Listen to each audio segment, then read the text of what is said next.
What's up, my people? It is Monday night. It is the final Monday night offensive review that we have of the 2020 season. But all good things must come to an end, and all great things must have a beginning. I just made that up off the top of my head. That is what Death Wish Coffee, I think that's what it is. Death Wish Coffee Company. That's what it'll do to you. Death Wish Coffee. It's not a plug. They do not support the show, even though if they want to, they're more than welcome to because I love their product. That stuff's 4 times as strong as any other coffee on the market. And boy, after that first sip, do you feel it? That stuff will send lightning bolts through your hair, make you stand up, make you get wild. Anyways, the start of the season, midway or going on throughout the rest of the season or throughout the rest of the spring, we will be doing player reviews after tonight and tomorrow night. I'm trying to decide which player I want to start with first, right? Do I want to go ahead and give you the JT Daniels film review over the last 4 games? I don't know. Should I save it for last, build up to it, knowing that he's coming back? Probably that's what I'll end up doing. Sorry to tease you just a little bit. But, hey, you know how I am when it comes to business. I like to, market, advertise, do it the right way, and then give you the goods as we go along. But I'm really, really stoked about what we've got moving forward throughout the offseason. I do not believe there is a content platform that will have better and more substantive content than what we're going to do for you guys here on the Patreon, including this beautiful studio that I got in the works. I know I keep saying it's in the works, but I'm waiting on one big piece of technology that some of you guys that have been in the OG chat for a while know all about. So I'm super stoked about that. But tonight, I'm really stoked because tonight's film session is really kind of the crux in the beginnings of why we started doing what we do here on the Patreon, which is obviously the film breakdowns, but it's more than that. To me, it's about educating, right? It's always been my thing. I'm a teacher. I like to teach the game of football. And Friday's game against Cincinnati was the classic example of, oh, well, the offensive game plan must have been trash because they didn't score points. Well, no, the offensive execution was bordering on trash because I'm going to tell you right now, this game plan was lights out from the beginning. We told you in the What to Expect video last week for Cincinnati that they were a cover 3 football team. They like to drop back in zone. They like to play a single high safety. They like to have their corners' butts turned to the sideline. And I'll be damned if Todd Monken didn't come out and throw every single cover 3 man beater or cover 3 beater that he's got in the daggone playbook. He threw the kitchen sink at these boys. Now, the only problem was on the flip side, Cincinnati did some stuff that I hadn't seen them do on tape all year, okay? That AAC is a real air raid heavy conference. A lot of teams run what Tulsa runs, which is 4 and 5 wide constantly. Hell, half of them barely even play with a tight end in the formation. So what that causes Cincy to do is play a real light package, drop a lot of guys back, and just rush 3 or 4, or hardly ever blitz, really, because you can't, because these guys are real quick hitter type offenses. Well, they hadn't seen an offense like Georgia all year where they'll line up in 12 personnel. Heck, they'll line up in 22 personnel. Friday, I saw them line up in 23 personnel and run truck sweep into the boundary. So they hadn't seen anything like this, which ultimately means they're going to do some stuff defensively that Georgia hadn't seen on tape, and I think that's what happened with this offensive line. And I'm going to show you some of those things. There's some slants, some stunts, some blitzes that, honestly, I didn't know Cincy had in their arsenal, which, again, you have to credit their defense coordinator. You have to credit that staff, and, of course, you have to credit Luke Fickell. And I believe their defense coordinator is ultimately probably going to get a pretty big job coming up pretty soon. So I'm really excited about tonight's show because this is what we started this show about. Georgia scores 24 points, 22 of them on offense, and 3 field goals, settled for field goals in the red zone a couple times, and everybody's like, oh, they must have stunk. Offensive coordinator must have had a bad game, must have had some bad play calls. No. Todd Monken dialed it up, had a perfect game plan for what he ultimately was going to see in the secondary. The only problem was they weren't quite prepared for what Cincy was doing in their front 7 wides and stacking the box in the way in which they did. How about that opening rant? Again, shout out to Death Wish Coffee Company, man. That stuff is fire. All right, let's get into it. This is the type of energy that I like to have.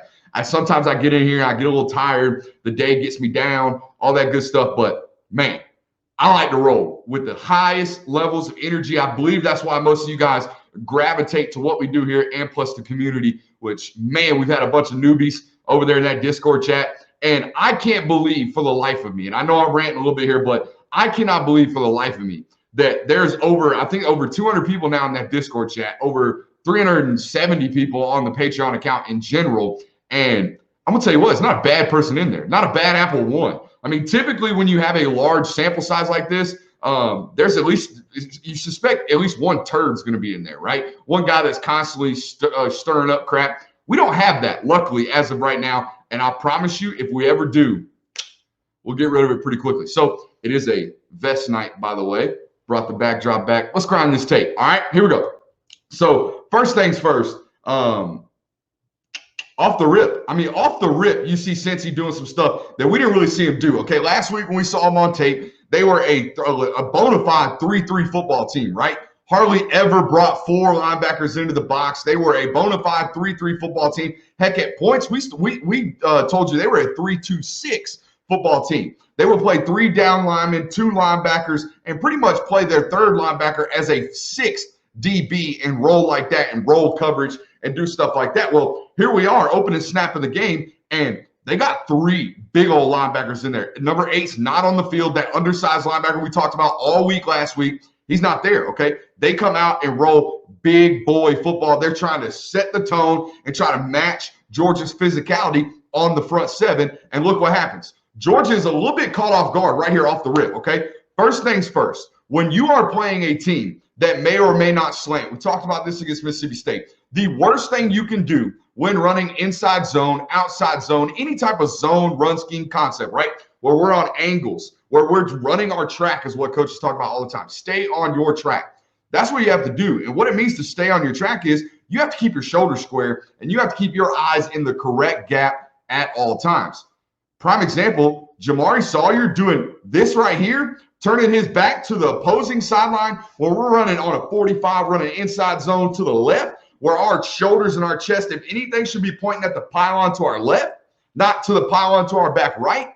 That is a no-no. That is a bad news bears type of situation. So how do you actually counteract this type of balance or this type of blitz or stunt? So what they do is, we've told you from day one on this channel, 1 on and 1 outside probably should be heads up for a slant, right? This alignment period should give you a heads up like, oh crap, hey, I need to be alert. This defensive end might be spiking into B gap, or heck, he might even go all the way to A gap if I'm not careful, if I'm not alert, if I'm not on my toes. So what happens? Linebacker walks up. He's clearly blitzing, guys. There's no other way about it right here. Big linebacker. They're not going to leave him in space. They've already got 2 over 2 right here. He is coming. I will bet you money every single time he is coming. So he comes. Defensive end spikes. What should happen right now is Warren Erickson should have his eyes in his left A gap. Jamari Sawyer should have his eyes in his left B gap. Xavier Truss is the only one on the left side doing what he's supposed to and having his eyes in the left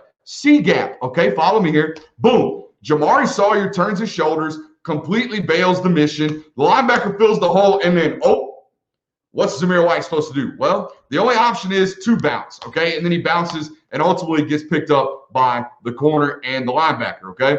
Pickens playing a little bit too aggressive down here on the bottom, but hey, if you guys have been here from day one, you know I would prefer this than what we've seen on some other tapes, in particular Auburn, okay? I would prefer that over anything else. So right off the bat, you see the different looks from Cincy, kind of messing with Georgia right off the rip, okay? They've struggled with this all year. They struggled with it against Mississippi State. I guarantee that's the tape that Luke Fickell and his staff turned on. They were like, well, we're just going to blitz the crap out of these guys. And I believe our football team can cover better than Mississippi State's did, and we'll stay in cover 3 instead of going man-to-man like Mississippi State did. We're not going to let JT Daniels whoop us, even though he did for $3.95. All right, so I love that in this offense, we talk about this all the time. I love that in this offense, there's always a way out, right? There's always a way out for the quarterback. What's the way out here? We've shown you this 100 times. And against Arkansas, I believe it was Darnell Washington, Stetson Bennett at quarterback. Darnell Washington was running this play on the front side that John Fitzpatrick's running. This little, kind of hezzy and then whip right back out. It's the safety route, if you will. Not going towards the safety, but the quarterback's safety. It's his safety net, okay? Darnell about to get closed in on by the safety. And watch this throw. Okay, we're going to get a tight angle of it, but wait till you see this throw. JT goes through all of his reads, says, read one, close, read two, close. Let me get to my safety net, okay? Okay, I probably, knowing JT, I can't believe he didn't throw this ball. I really can't. To Darnell back here. I cannot believe he didn't throw this ball. I guess he saw the safety kind of lurking, didn't want to throw it in and get a kill shot on Darnell. So he hits the safety net. But look at it, man. This little flick right here through the defense or outside backer and the defensive tackle. I mean, that's money, dude. Y'all watch that Cajun dude on TikTok? I'm going to send it to the Discord. That's money, dude. That's money right there. I'm telling you. That is a good football play by all involved. Good design. And watch JT's eyes. Watch this. Watch him. Right off the hand fake, he's looking straight to the flat right now. One's closed. Go to the corner. Two's closed. Go to the drag. Three's closed. Oh, hit my safety down net. Hit my check down. Boom. 10 yards. Easy money. 31. Look, I'm not going to say Zamir. Zamir was a 50-50 game for me on Saturday or Friday. I saw some things that was like, whoa, that's a blatant miss, kind of like I've seen throughout his career. And then I saw it was like, whoa, that dude's physical. I mean, we're going to get into those runs too, but this is a blatant miss. I really don't know what he's reading right here. I'm going to put it in slow-mo for you. What I'm not in tonight, I'm in high-speed mode right now. I'm going to put it in slow-mo for you, and you'll see dead off. I mean, he just misses. He just misses a read, okay? So the read on inside zone is front side guard. I think this football team has gotten, or these running backs have gotten real bounce heavy and like bounce outside, play side, and real backside cut heavy, like real bad backside cut. Every time they get the rock, it's like, backside cut, where's it at? It's not here. It's front side. Read your keys every single time. Read your keys. Come to the line of scrimmage. Read your keys. Your key is Jamari Sawyer has his block sealed. He's going to get up to the backer. They're actually pushing the down lineman into the backer, as you can see. Now it's you one-on-one with this additional linebacker in space. Xavier Truss is getting inside leverage. Defensive end is playing with good outside leverage. The read right here is stay B-gap. Stay front side in B-gap. He kind of hesies, stays outside, and then boom, we got a TFL on our second play from scrimmage. Our third play from scrimmage. That right there, that's a misread to me. Take the 4 yards, go stick your helmet in the chin strap of that linebacker, and let's play ball. Let's get some positive yardage, stick your nose in the gap, and let's go win. That's a bad bounce. We're going to see some good ones later, though. Again, play design, route concepts, all that, perfection. Execution, not so much. Okay, so again, I love that it was so perfect for me that this was the final game that Georgia played this year, because it was the definition of why we do what we do on this Patreon account. Scoreboard says, oh, Georgia only scored 21 points on offense. They must have been bad. Or 22 points on offense. They must have been bad. No. Or the play design must have been bad. The route concepts must have been bad. Offensive coordinator must have did a crap job. No. Offensive coordinator did a great job. A great job. Todd Monken designed some really good cover 3 beaters that they hadn't ran all year. They were throwing the bag at Cincy. Only thing was they didn't really execute up front, especially. And again, I don't think Cincy was doing a lot of what they showed on film all season. All season, they were basically like we told you last week, they were essentially a 3-2-6 football team. I don't know how much Tampa 2 they ran all season long. I don't know how much of the rolling of the coverage that they did. I don't know how much blitzing they did in the AAC, because it's a lot, like we told you from the jump, it's a lot of pass-heavy, spread, air raid type of offenses. So when that's the case, you can't be bringing 8 in the box. You can't put 8 in the box because they go 5 wide in that conference. They go 4 wide in that conference. Most of them don't play with a tight end, like we told you. So I thought Georgia's offensive staff did a relatively good job. Thought Monken did a great job. And when it came down to it, Daniels made the plays that he needed to, and that's what you're going to get next year. You're going to get a guy that's 100% confident in his system. He's going to know the system to a T. Arian Smith's going to be completely healthy. Hopefully Dominic Blaylock comes back, is completely healthy. Kyrus Jackson's still going to be a yak monster. George Pickens is still going to be a freak. Jermaine Burton is still going to be my guy that I have all the stock in the world in. If you want stock in Jermaine Burton, sorry, my price tag done went up. You ain't getting it. I had it all from the jump. Go check my Twitter feed. Search Jermaine Burton. Hit that top list. Guarantee I'm number 1. Okay? Been on him since the day he was there. Okay? Been on him. My guy. My God, Jermaine Burton's going to be great next year. Probably go over 1,000 yards. I think they might have two guys that go over 1,000 yards next year. Wouldn't be surprised if it happens because they're going to be chunking that thing, okay? They're going to score a lot of points next year. And hopefully, we get a full season next year, okay? Full season, 14, 15 games if they make it to the national championship. We absolutely sell out all the Patreon subscriptions that we possibly can. And if you aren't on the Patreon account, please sign up. Patreon.com/Brooks Austin for the people over on YouTube. It's in the subscription below. And I appreciate y'all for being here. That'll be it tomorrow for the Patreon people. We will break into the defense. YouTube, you'll get a little bit of, you get a couple of things, okay? Just like you did on the offensive breakdown tonight. I can only give you 10 minutes for free. The other hour and I think we went an hour and 5 minutes on the Patreon account tonight. You get that. And if any of my Patreon people are here currently, which it's spoiler alert, this is at the end of an hour and 5 minute session, and it's all Patreon people, and they're probably really confused right now. But they will tell you that not only do you get the breakdowns, not only do you get the inside intel, but man, I'm so proud of the community that we've built over there. It's nothing but great people, really, really good people, and they will be the first ones to tell you that. I know I do a lot of, hey, look at me on social media. It's part of my job as a salesman. Sorry, that's part of my job. It's not only as a journalist. It's not only as a film breakdown, a film guru, or a film guy, or a content creator. Part of my job is to sell my content. That's what I do on social media. Some people don't like the way I do it. Sorry, I'm not changing. But they will be the first ones to tell you. They'll be the second ones to tell you that the community that we got is really, really special. And I thoroughly enjoy it. So with that being said, I'm going to sign off. Appreciate y'all for being here. If you're not already, sign up for the Patreon, patreon.com/Brooks Austin. The link is in the bio. Like, subscribe, rate, and review. And we'll see you next time.